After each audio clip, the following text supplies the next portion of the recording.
Hello everyone, select IAS के current affair programme में आप सभी का स्वागत है। दोस्तों, आज का टॉपिक है बोजनाकोंडा।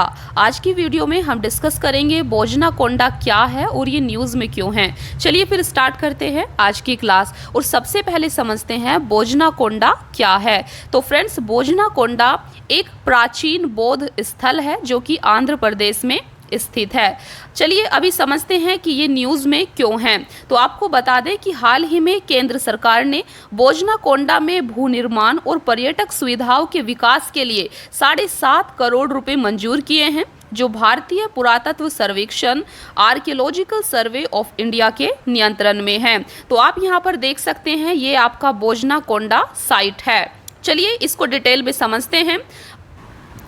तो फ्रेंड्स, बोजनाकोंडा को लिंगाकोंडा के नाम से भी जाना जाता है और ये एक बुद्धिस्ट साइट है, जैसा कि आपको बताया, और ये आपका आंध्र प्रदेश राज्य में स्थित है।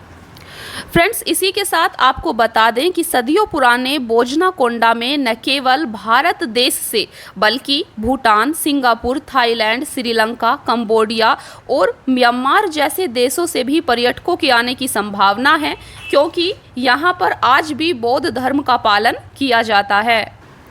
इसीलिए राज्य सरकार के द्वारा भी अपनी ओर से ध्यान केंद्र और भूदृश्य विकसित करने के लिए बौद्ध विरासत स्थल के निकट 2.5 एकड़ जमीन आवंटित की गई है। चलिए बात करते हैं अभी इसके हिस्टोरिकल बैकग्राउंड की, ऐतिहासिक पृष्ठभूमि की।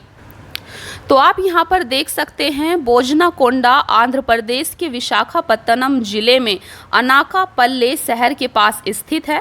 यह स्थल 4वीं और 5वीं शताब्दी ईसा पूर्व का है, जो भारत में गुप्त साम्राज्य के काल से मेल खाता है। इस समय के दौरान बौद्ध धर्म भारत में एक प्रमुख धर्म था और कई बौद्ध मठ परिसरों, स्तूपों और विहारों का निर्माण इस समय में किया गया था। तो फ्रेंड्स, जैसा कि आपने देखा, यह एक बुद्धिस्ट हेरिटेज साइट है, एक बौद्ध विरासत स्थल है। तो ऐसा माना जाता है कि बोजनाकोंडा अपने उत्कर्ष के दौरान बौद्ध शिक्षा और मठवासी गतिविधियों के लिए एक महत्वपूर्ण केंद्र था। कौन? बोजनाकोंडा साइट। यह स्थल भगवान बुद्ध को समर्पित है और बौद्ध धर्म से संबंधित विभिन्न मूर्तियों और शिलालेखों से सुसज्जित है। ऐसा माना जाता है कि यहाँ रहने वाले बौद्ध भिक्षु ध्यान का अभ्यास करते थे और बौद्ध भिक्षाओं का प्रसार करते थे।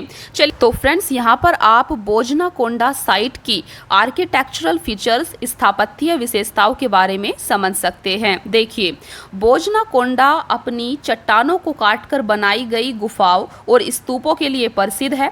इस स्थल में 2 प्रमुख पहाड़ियां हैं। कौन कौन सी हैं? ये है आपकी बोजनाकोंडा और लिंगलाकोंडा। ये 2 यहाँ पर पहाड़ियां हैं जो कई चट्टानों को काटकर बनाई गई गुफाओं और स्तूपों से युक्त है। ये गुफाएं बौद्ध भिक्षुओं के लिए विहार या मठवासी कक्ष के रूप में काम करती हैं। इन गुफाओं की वास्तुकला उस युग की शिल्प कौशल का प्रमाण है। गुफाओं के जटिल नक्काशीदार अग्रभाग और प्रवेश द्वार उल्लेखनीय हैं, जो उस समय के कलात्मक और स्थापत्य कौशल को प्रदर्शित करते हैं। फ्रेंड्स, इसी के साथ आपको बताते चलें, सिलेक्ट आईएएस की तरफ से आप सभी के लिए मुकाबला इनिशिएटिव स्टार्ट किया जा रहा है। यह एक मेंस आंसर राइटिंग प्रोग्राम है, आप इसे ज्वाइन कर सकते हैं और यहाँ पर अपने मेंस आंसर्स को सिलेक्टेड कैंडिडेट के द्वारा इवेल्युएट करा सकते हैं और गाइडेंस प्राप्त कर सकते हैं। इस प्रोग्राम के बारे में और ज़्यादा डिटेल लेने के लिए आप हमें दिए गए नंबर पर व्हाट्सएप मैसेज कर सकते हैं और इसके बारे में और ज़्यादा डिटेल प्राप्त कर सकते हैं। तो thank you so much friends, आज की क्लास में इतना ही। मिलते हैं फिर नेक्स्ट क्लास में। Thank you, keep watching, please like, share and subscribe. Thank you.